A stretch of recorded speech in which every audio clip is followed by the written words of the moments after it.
Well, thank you for coming again. This has been a great audience. You can always tell the audience by the intensity level, the attention level. Yesterday's attention level after that long day was just enormous. So obviously the subject matter has some usefulness to you. I'm going to talk today about, this should be titled The Utility of Cleaning, Cleaning Utility. And I use the word utility because it's an economic term.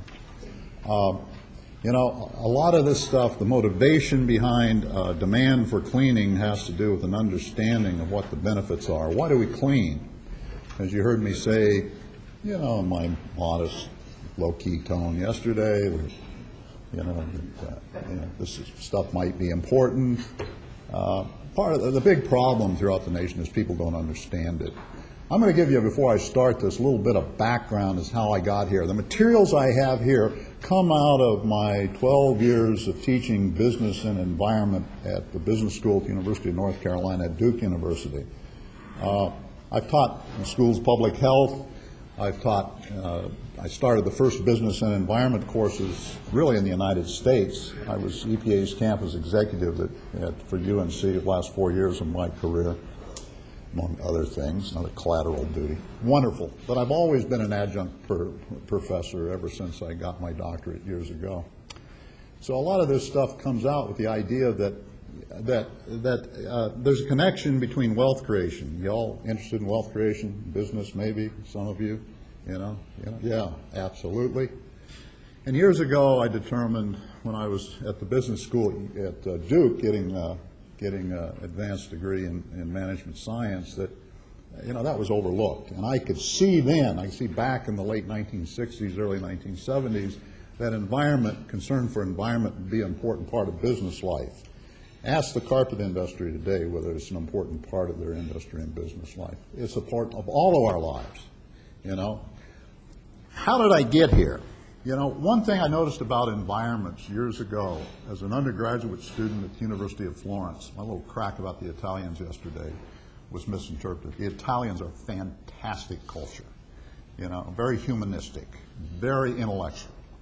And I was lucky enough to study in Florence in 1963, and part of my studies took me to the Middle East, where a math major, did a study of Arab refugee camps. I had to go beyond my science then.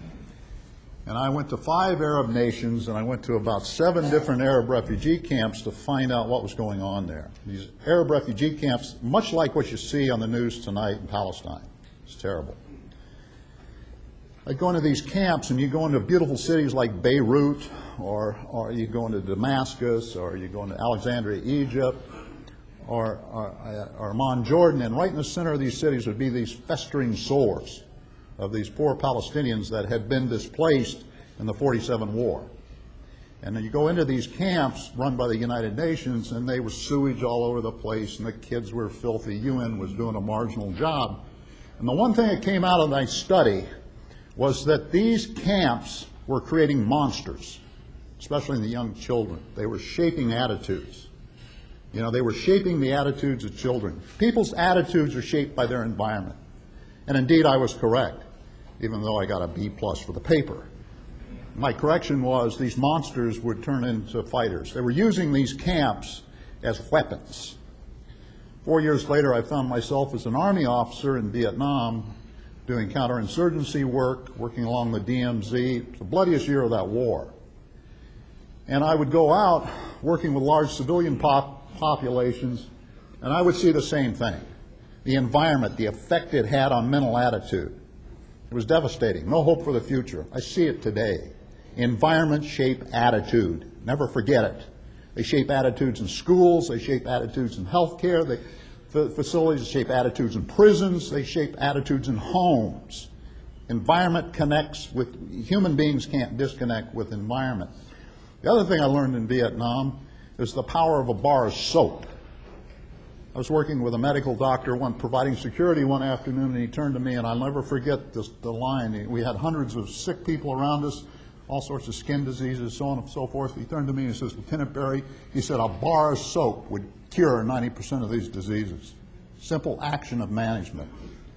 Well, that shaped my attitude a lot. And when I came back home, there wasn't a lot of public health work. I could see it emerge with the new U.S. EPA. I never intended to be part of EPA. I intended to go to the private sector. But they were the only organization doing research in this area. So I went to North Carolina to keep me there. They said they would give me the time I needed to finish my degree in management. After that exercise, after 3 years, I became so much in love with environmental science, I stayed in the Research Triangle Park area and pursued my career there. But one thing I noticed early on was there's a connection between business and environment.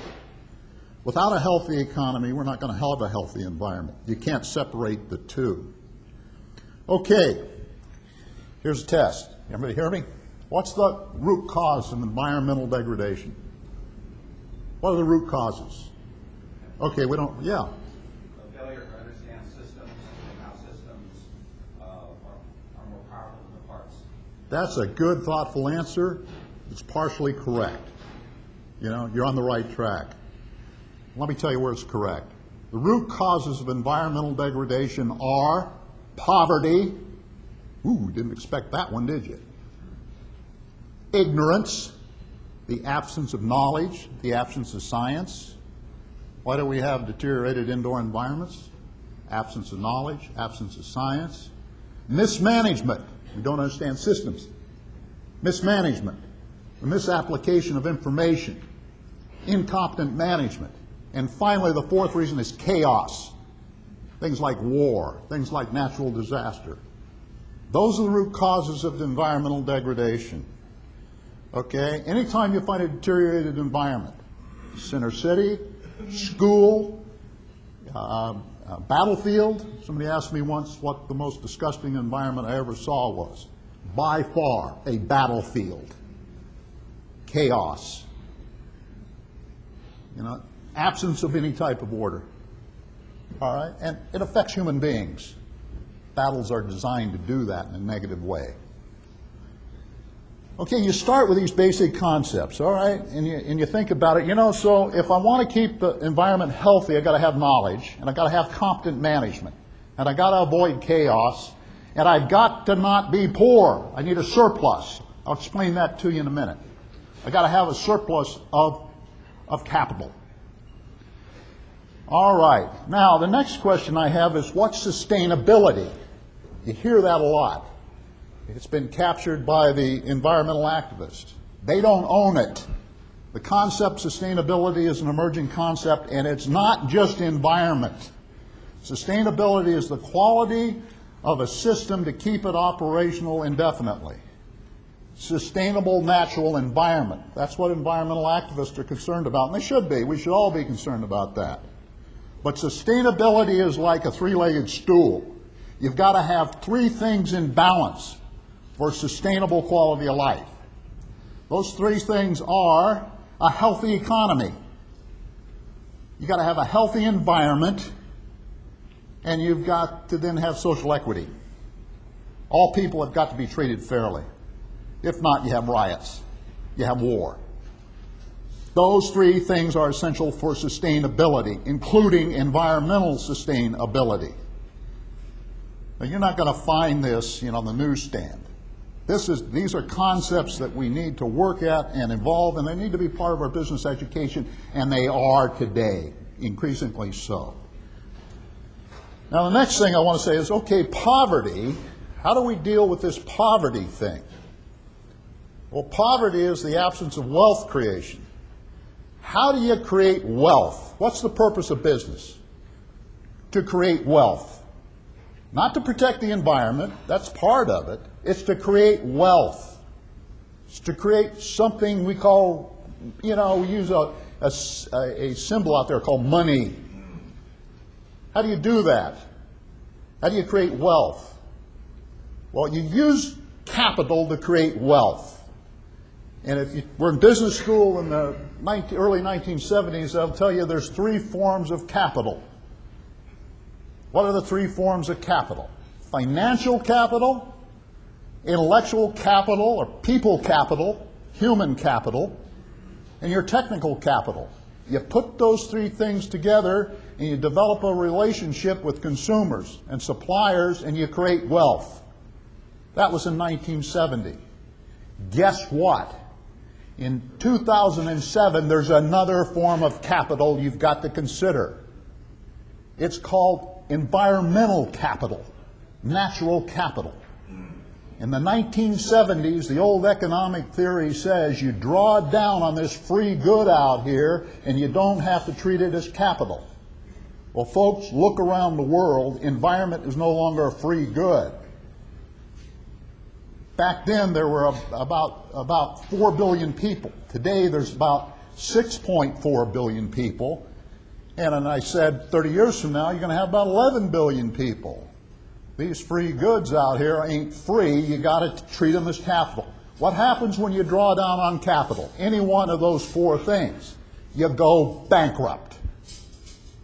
You go bankrupt. Everybody got it? That's an MBA in a nutshell. Save your $150,000 and just pay attention to what I said. You'll be fully successful in life.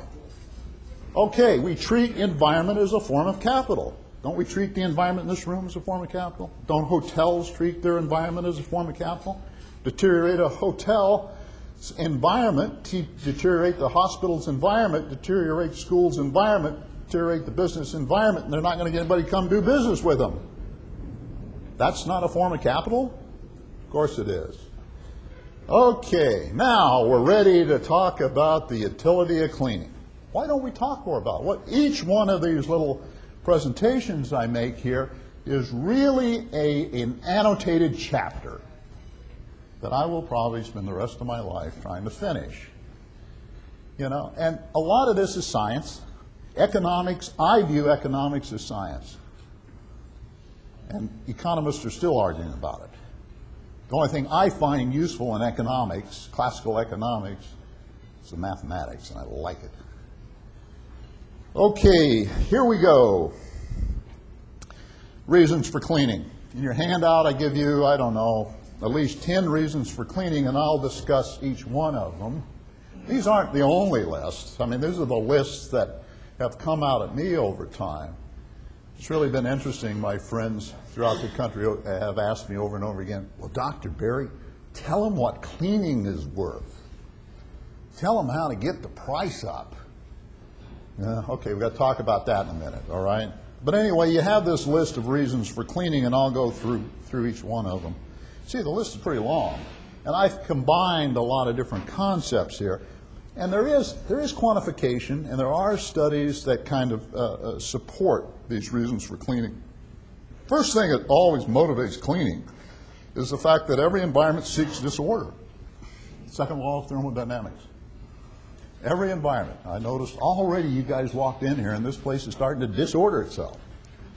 Somebody's going to have to come in and clean it. Somebody's going to have to restore the order. I'll tell you something. If you want lifetime employment, stick with cleaning because you're always going to need it. The demand's going to continue to go up. Anybody tells me they can't make it in the United States, all they have to do is go into the cleaning business and be good at it and be knowledgeable at it. And you've got a lot of successful people, and I'm looking for some of them in the room right now.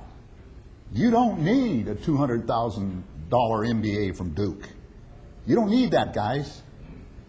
If you understand the basic management concepts and the value of what you do and do it professionally, you will never be without a job. Cleaning first provides living space. You think that's useful? Now think about it. Liberty is a human construct, okay? We free ourselves from that outdoor environment. You know, we're always talking about the outdoor environment, which, by the way, I want to say we should be proud of. As somebody who has spent the last 4 decades protecting the environment, I get sick to my stomach when I hear people say we are the world's largest polluter, we, the United States. That is wrong. We have a healthy economy and we have a healthy environment compared to the rest of the world. Yeah, there's some things we could do differently. Okay, we spend 2.2% of our national budget protecting the environment, our gross national product. There's only one nation in the world that exceeds us, and that's Netherlands. And if you live 15 feet below the water line, you'd spend money on your environment too.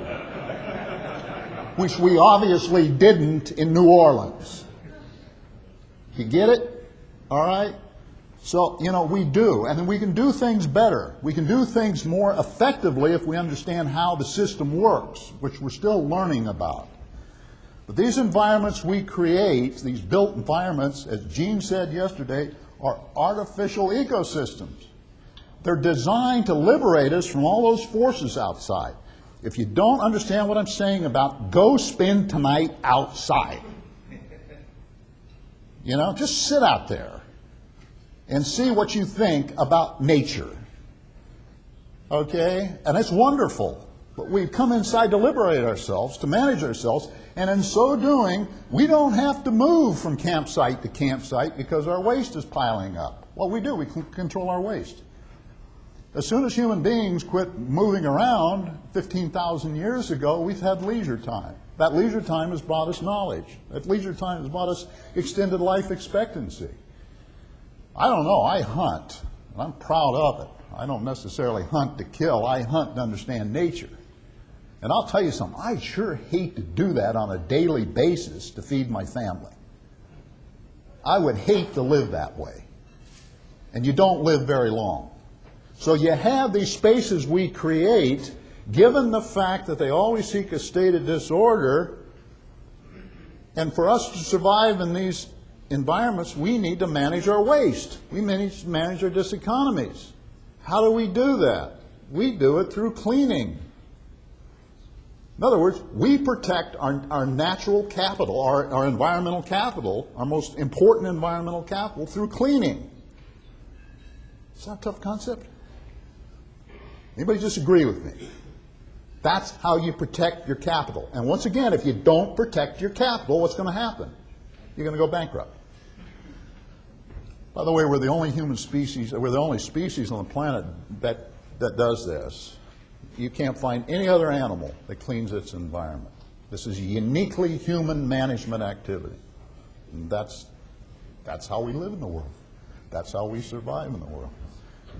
I'm just going to say something else to you, too, as a business professor, and as somebody that looks at environment a little bit differently.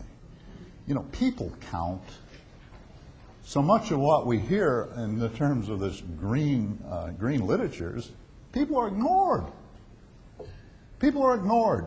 We care about the environment because, we're trying to enhance ourselves, and not in a necessarily selfish way. You want the natural systems to go on forever? Well, just abolish the human race. That's kind of stupid, you can't talk about it then. Okay, cleaning, second point. Cleaning reduces risks and enables sanitation. This is where we're starting to get at this cleaning for health thing. This is an important graph. Now, you need to think about this graph. And here is the fact. I can bring environmental quality. I can bring environmental quality to any level I want. I can make this room completely free of particles. I could make this room completely free of everything but us, depending upon how much I spend to do this. Remove sources, dilute it out, clean it, maintain it, restore it. I can bring environmental quality to any level I want. Conversation yesterday ended with, well, you got to specify what you mean by clean. Okay, I specify what I mean by clean. I specify the number, the quantity, which I can measure, let's say the particle mass of the particles in this air or in this carpet, and I can bring it to that level depending upon how much I'm willing to spend. Everybody got it? Now let's talk about money. This thing, financial capital. Okay? When I was at Duke, I had a great professor, an Egyptian economist, trained at Oxford. His name was Helmi Bali. I love that man. He was the most common sense economist I've ever talked to in a classroom. Mathematician, too. And I remember one thing among others, but the one thing that stands out was Helmy Believe's definition of money. Who knows what money is? What's money? It's used as a medium of exchange. What's money? Okay, quick answer. Money is stored labor. That's what money is, stored labor. Now, remember yesterday I told you that what we think about in terms of this new science, or this science, is the movement of matter, unwanted matter. How is matter moved? Only by energy. One thing I didn't hit yesterday is the concept of energy. This is an important concept, especially with the policies that I see come out of some of these government agencies that I wish didn't even exist. They're so useless. And what I'm thinking about is New York and their guidelines for schools. They don't have any concept of energy and the role it plays in cleaning. What is energy? Energy, if you look in a physics book, is defined as the capacity to provide work. Work is the capacity to move matter. Energy, therefore, is the capacity to move matter. Work is moving an object under force a certain distance. Energy is the capacity to move matter. What type of energies do we have in cleaning? What type of energies come into play? What are the different forms of energy? Well, heat energy is one. Kinetic is one. What are the others? Huh? There's really four forms of energy. Okay, one is potential energy, energy of position, water ready to fall over the fall. Kinetic energy, that's matter in motion. Okay, the other one is gravitational energy.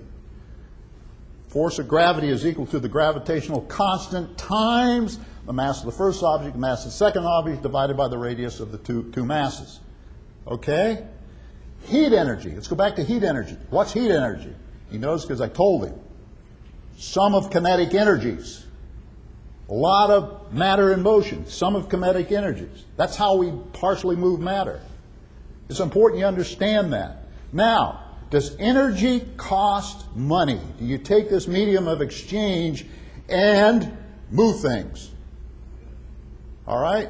I went to the gas station on the way to the airport, and I looked at the price of a gallon of gas.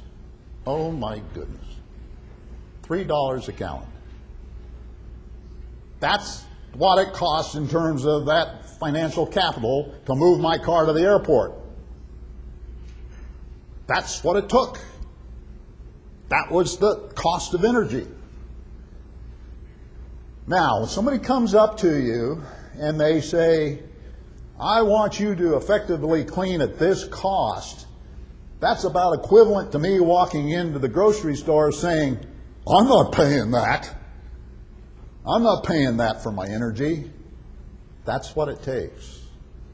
So anytime you get out there and you start talking about costs associated with cleaning, what you're talking about is the capacity to move the matter. Now, your management skills will let you, once you understand the process, you can make that cost effective. But you can't until you understand the process of cleaning. Very important thing. Now, what happens here in cleaning is you come to a level of environmental quality. That defines an exposure, and that determines an effect. Liz did a very good job yesterday laying out for you. I am still thrilled with her risk analysis, because that got at the killers. That really got at it. It's not quantified. Risk is the probability. I'm going to say probability. Some numbers 0 to 1, It can be high or low, whatever. The probability of an adverse effect, unwanted effect. How do you define unwanted effect? Well, you can define it just about any way you want. Cancer is clearly an unwanted effect. Death is clearly an unwanted effect. Deterioration of property is clearly an unwanted effect. The probability, certainty, no. The only thing certain is no exposure.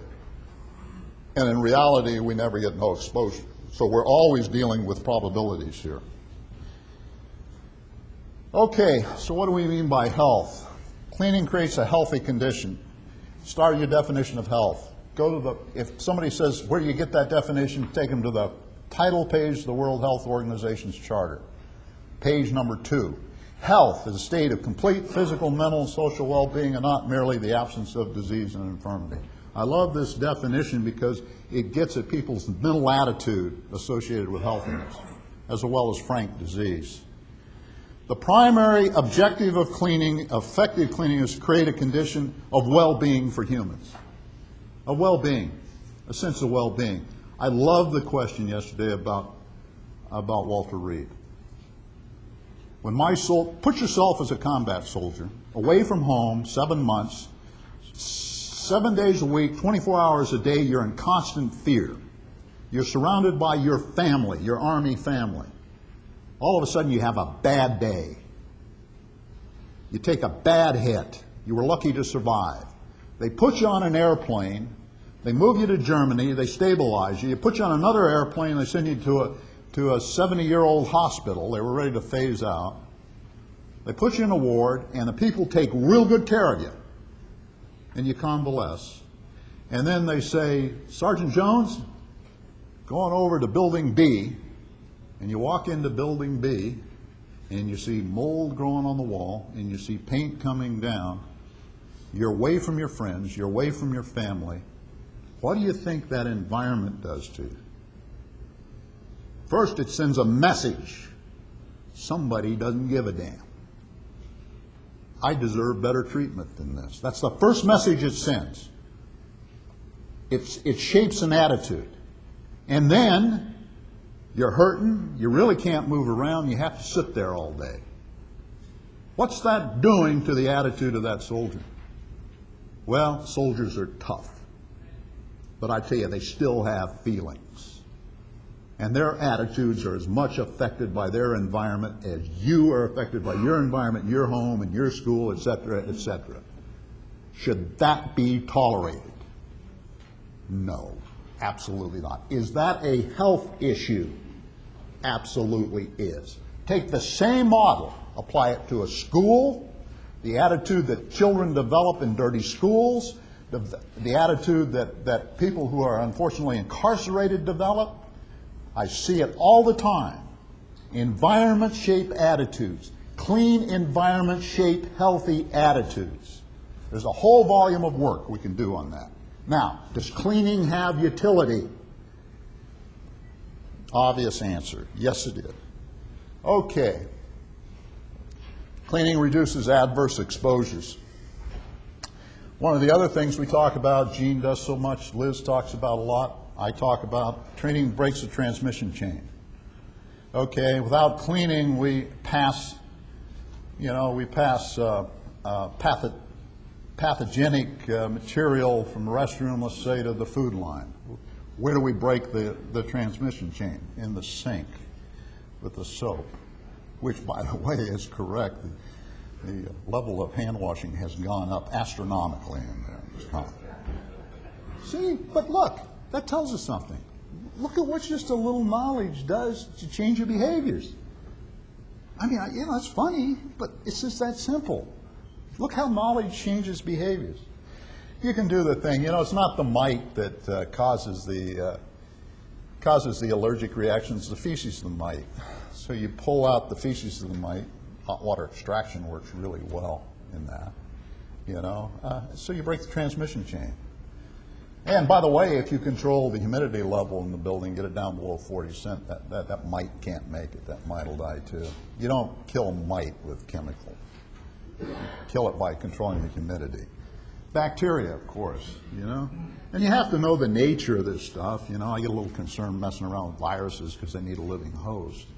But bacterium and your fungal spores and your allergic, your antigens, associated with living organisms like mite, dog, cat, you can effectively break that transmission chain with cleaning. Got value? So, ladies and gentlemen, if you've got a lot of cats and dogs, the house, and you got your kids allergic to them, you're going to have to do a lot of cleaning if you want that kitty and that doggy in that house. Has to do with activity level. Okay? It's a function of activity level. I get a big kick out of some guy at EPA and some scientist was sitting there moaning and groaning about the environment, you know, and how it was killing him, the EPA environment. So we did a study situation. And I couldn't find anything in his work environment at EPA. We went into his home, he had 10 cats. And his house was filthy. Yes, I found the problem. But political correctness would not let me identify it. Got to be kind. Okay, here's the other thing. Unclean buildings have health complaints. This was noted by the World Health Organization. Just about any building that isn't effectively clean will, over the life of the building, have legitimate health complaints. And we found out years ago that there's two parts to this. And Marilyn and I have been, Gene, all of us in indoor air have been talking about this forever. Typically, it reaches the unsanitary zone. That's where where you really hear the complaint. And it occurs by early on, people introduce new products in the building, and concentrations of VOC and irritating stuff will be up, and people will complain. Marilyn has spent her professional life teaching people how to make products that reduce that from happening. But all in all, over time, the leading cause of the sanitation breakdown is the fact that you don't clean it or maintain it. And I'm talking about Operation 2 here. This is what you heard me talk about yesterday. Unclean buildings will always have a health complaint. Now, if you've got workers complaining all the time and you're paying them $50 an hour, how much are you getting out of your financial capital? You're drawing down on your financial capital because you've let your environmental capital deteriorate. The common complaints, you should memorize them. You should memorize the complaints that Gene and Marilyn and I present up here. These are the triggers. These are the concerns. Something not, unhealthy. A lot of dust. Know what these mean. Neurotoxic system. Had, things like, dizziness or a headache like I've got now. By the way, the room I was in last night was not properly ventilated, and I woke up this morning with a splitting headache. I got exposed to something in that room. Something wasn't properly managed. You want, huh? Conversation. Yeah. Well, no. But you want to see somebody exposed? You guys doing any research and you need a biomarker? Take Gene with you. He's like a canary in the cave. Man, I'll tell you, I've never seen a more sensitive responder, but he's a lot of fun to do research with. All right. By the way, do you know what the leading disease is indoors? Asthma, right? Wrong. What's the leading disease indoors? Anxiety. That's true. Oh, you got me. Oh, yeah, but you guys don't look very anxious this morning. Actually, dermatitis. It's dermatitis. It's contact. Dermatitis. Read your medical books, okay? Hypersensitivity reactions, asthma, okay? Things that Marilyn was talking about, your chemical response. Odor and taste symptoms. By the way, odor. Odor's out here? Odor's out here? No. Odor is up here. Odorants are out here. These odorants trigger the trigeminal nerves and the signal to the brain, and you perceive your environment. Don't doubt for a minute that odors don't shape attitudes and images and perceptions. Especially in a society, you guys in the chemical business, understand we live in a chemophobic society. That happens all the time in the EPA. You got 4,000 people in the EPA building. They do nothing but life but study chemicals, and you should see what happens when they all smell one. Try to manage that herd of cats. Okay? It does. It shapes attitude. Talk about odor. We were taken out of Nashville the other morning. We took off, and all of a sudden, it was the foulest odor. I thought I had gone through a morgue. It was the worst smell. It was this death smell. And the pilot came on in a few minutes and says, that odor you're smelling, we just sucked a bird into the engine and cooked it. But you can't believe in that period of time, the things that were running through my head as to what had happened. You know, all of us respond to odor differently. Be sensitive to people's response to odor. None of us respond the same way to odor. Sometimes you give somebody a flower, they'll smile. Give somebody the same flower, they'll cry. It has to do with that chemical and their life experiences. There's a lot of psychology here, which is science. Okay, cleaning protects valuable materials. You know, I've hit on this thing all the time about health. Well, that's a primary concern, human health protection. We have other secondary concerns, protection of other valuable things. You go to a museum, and I think the largest, about 50%, 50% of the budget of that museum is environmental condition, to protect the environment. You know, it makes me so mad, you know, to go into a library and watch people not clean it. You know, you dusty library, all that dust, they have acids in them, or bases, and they're affecting, you know, these valuable transcripts and manuscripts. Very important protecting electronics in this electronic age. You know, cleaning's very, very important on all of this. And I've just put in things like paint. You know, I noticed when if I clean the outside of my house once a year, I probably get 3, 4, 5 years extended life on the paint job. It's because all of that unwanted stuff on that paint is causing it to deteriorate. Now, it's more cost effective to spend $100, $200 a year, you know, protecting my paint job than spending $7,000, you know, doing the repainting. There's a business issue here. You can work that one out. Cleaning maintains the value of real estate. What's the first thing the realtor tells you to do when he or she is going to sell your house? Clean it up. If you have a dirty environment, there's a body of literature in the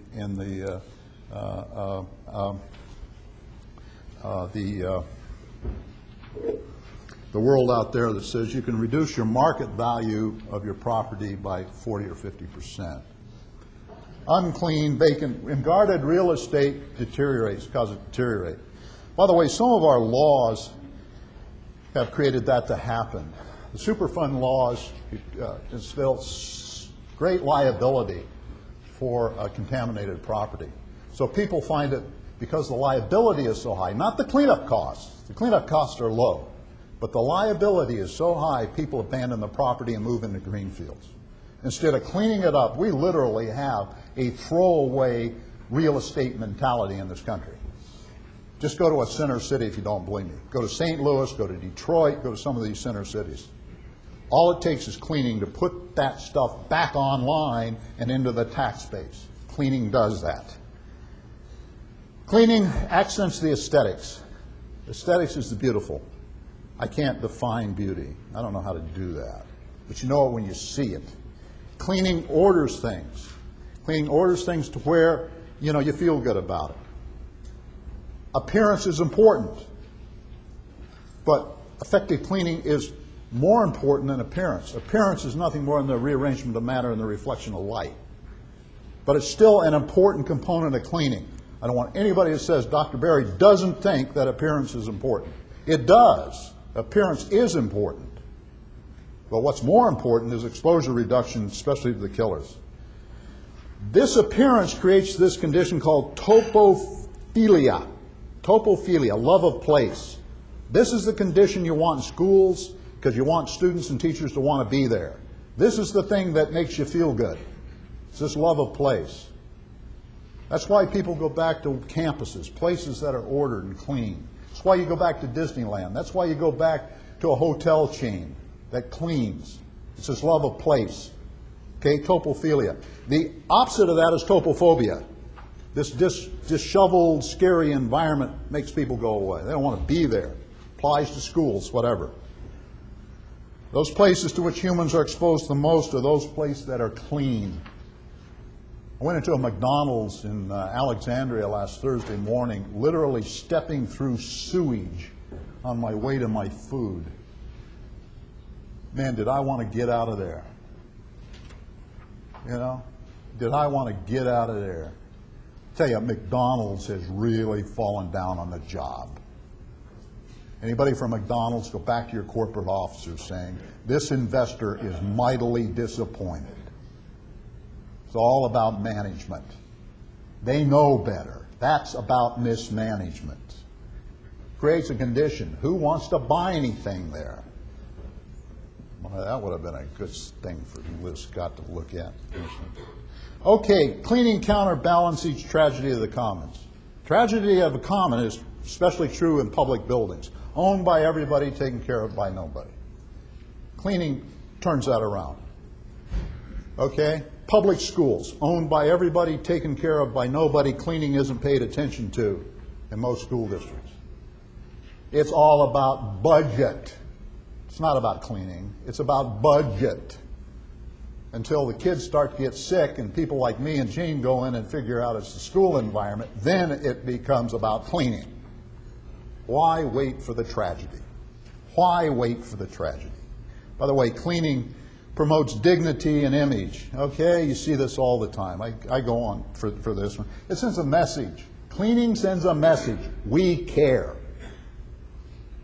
We care. I care about you. That's why I'm so passionate.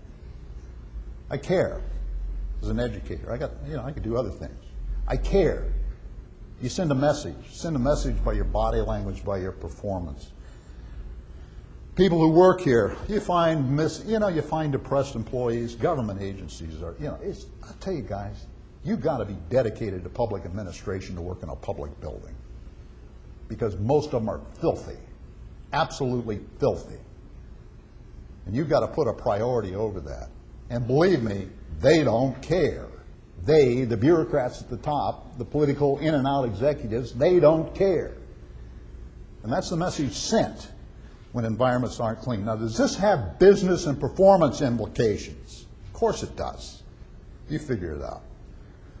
Cleaning sends caring messages, especially in schools. For those of you interested in schools, I congratulate the Carpet and Rug Institute for their continuous focus on schools, enhancing school performance. I ask you, if you're interested, go to their website, take a look at the Charles Young School study of what an effective cleaning program will buy educational performance. Gene has studies. I've got studies I did at Anderson Creek. It shows over and over again, if you clean the building up and you keep it clean, students want to be there and teachers want to be there, and you got all sorts of great things in terms of grades coming out. It's that simple. Let's quit beating ourselves around the bush here. You have the same thing in businesses. You have a high employee turnover in a business, take a look at the environment those people have to work in, and maybe you're going to save yourself a bunch of money. Okay, cleaning is cost effective. Here's the thing. We spend in the United States about over $1 trillion. By now it's $1 trillion. That's a very big number, okay? You can't count to 1 million without staying awake, or without falling asleep. It takes you 10.5 days. If you were to count to 1 billion, it'd take you 30, 32, 36 years to count that far. Count to 1 trillion, I don't know, 5,000 years or something, to count that. That's how many dollars we spend in health care. It's the second largest expenditure next to defense in our government, in our society.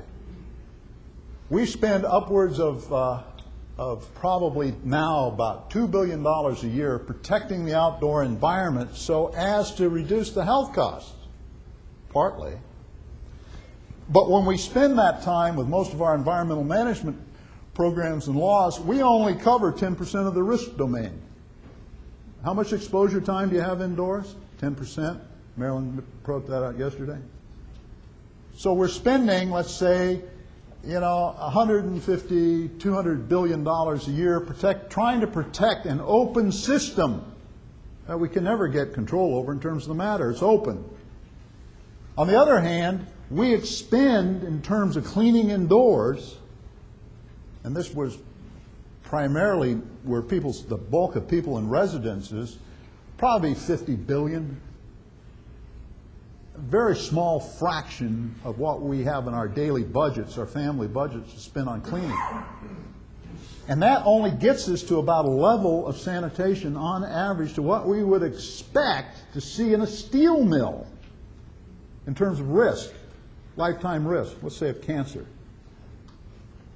to an industrial setting.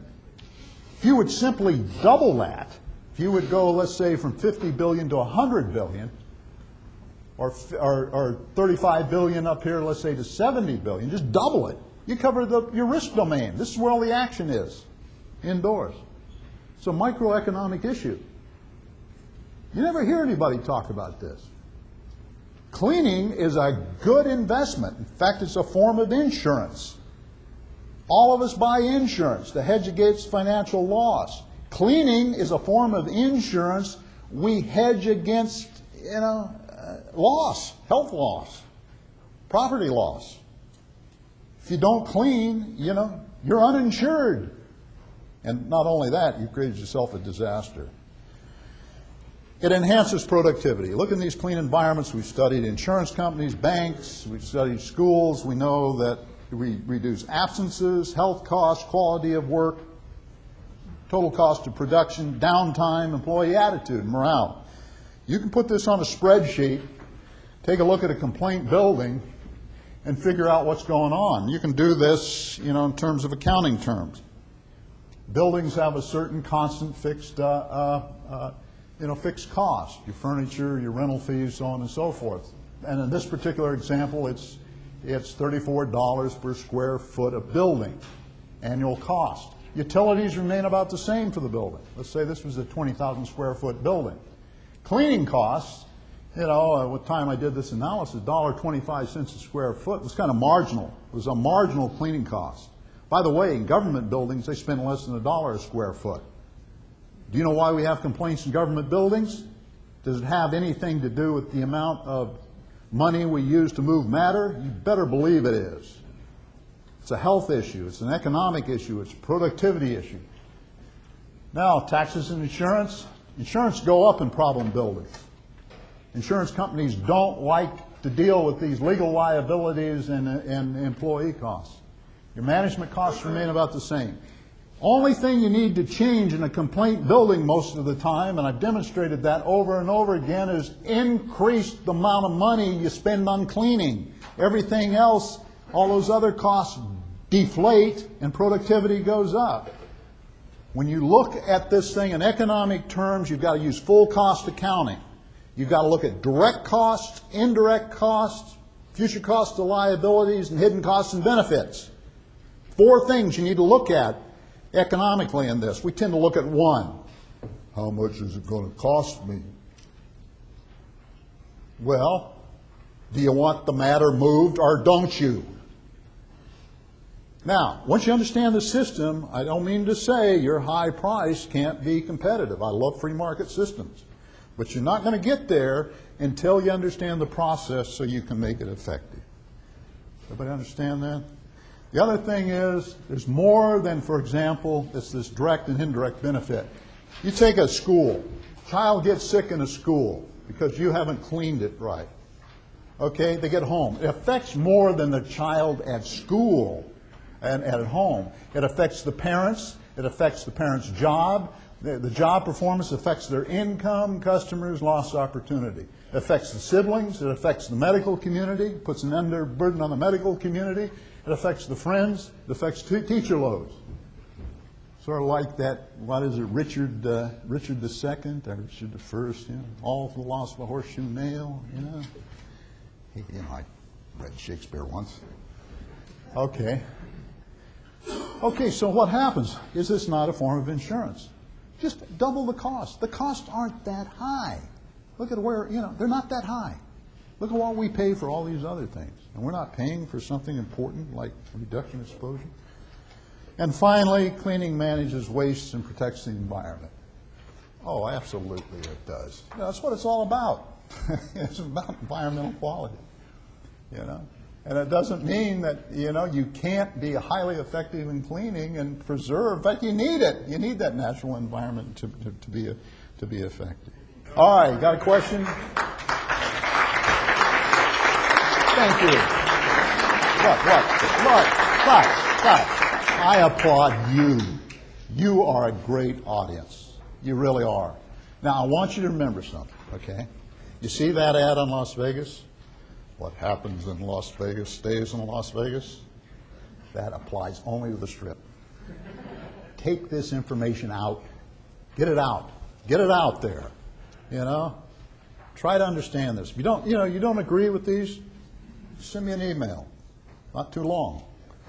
And in between fishing trips to the Outer Banks, I might answer it. But we need to work on this, okay? I mean, this is where it is. This is what it's all about. I want to tell you something. You know what the key to a healthy environment is? Successful business. I hope you understand that. Government is starting to recognize it.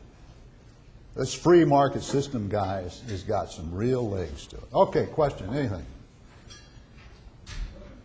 Good. Let's go get coffee. Wait a minute. See, you know, I wouldn't make you go to the microphone. In a sense, it's almost like you're preaching to the choir, because we all know the importance of cleaning. But how can you get the message out to the facility manager, to the building owner? I heard some VSCs yesterday say it still costs. I was in the cleaning business for 30 years. I know usually it's the low bidder gets the account. So how can we get this message out? The importance I'll of tell cleaning. you one way we could do it is, how many of you are from a school district? Okay, guys. When I left the EPA, I took on as a public health project to work with schools. We got 90,000 public schools around the United States, and half of them are environmental disaster, as Gene and I know. And I'm sorry, Frank, don't. And in all that time, I talked to audiences like this, and I heard this over and over again. I talked to well over 100 school districts. School districts contain a lot of schools. Inside that time, I talked to one superintendent, one. As somebody pointed out to me this morning, it starts at the top. Okay? Do you have a boss? Do I know? Huh? Are you a boss? Does anybody have a boss here? If you want to bring them next time, would you like to bring them next time? It starts at the top. Okay? It starts at your political decision makers.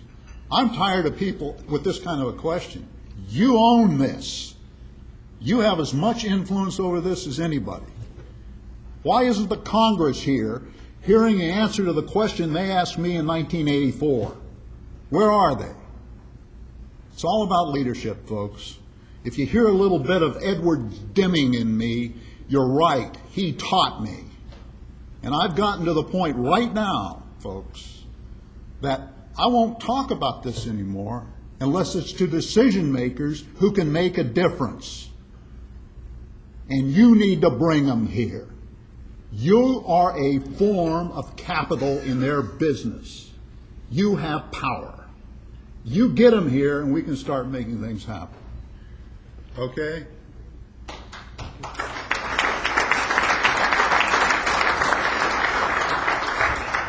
I thought we were going to go for coffee. All right. Two more questions. And then you guys buttonhole me all you want if you want any more of my hot air. Okay. Thank you, Doctor. I'm going to just comment on the last gentleman's response there.